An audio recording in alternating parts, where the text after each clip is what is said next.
Welcome to AC 24/7. I'm Aaron Dean.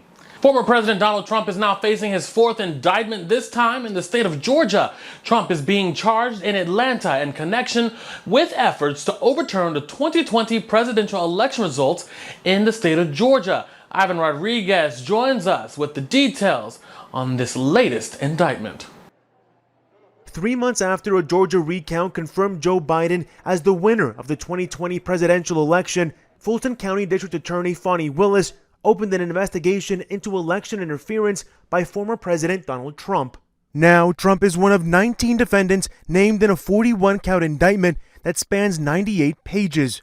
The indictment alleges that rather than abide by Georgia's legal process for election challenges, the defendants engaged in a criminal racketeering enterprise to overturn Georgia's presidential election result.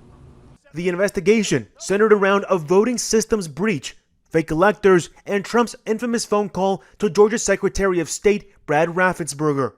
So, look, all I want to do is this. I just want to find 11,780 votes, which is one more than we have, because we won the state. The district attorney also citing text messages and emails from Trump's inner circle as crucial evidence, linking them to a voting systems breach in rural Coffee County, Georgia. It is now the duty of my office to prove these charges in the indictment beyond a reasonable doubt at trial. Trump has denied any wrongdoing. I'm Ivan Rodriguez reporting.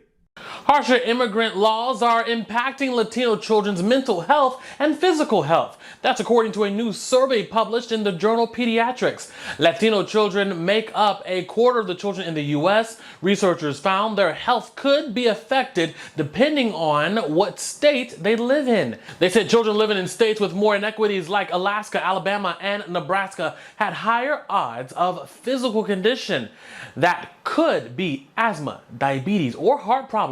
According to the study, these children also had higher odds of 2 or more mental health conditions. A Bank of America report indicates President Joe Biden's $750 billion climate and health care law is expected to create 86,000 jobs. Called the Inflation Reduction Act, the law provides tax incentives to bring down the cost of electricity and renewables.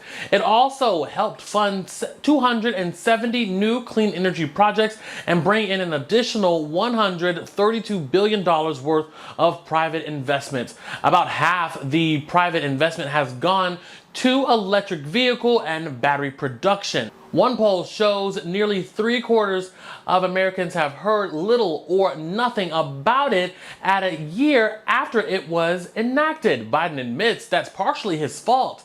He recently told donors that he wished that he hadn't called it the Inflation Reduction Act because it's more about economic growth. Thanks so much for joining us for AC 24/7. Be sure to visit our website and also subscribe to our YouTube channel. Thanks for joining us.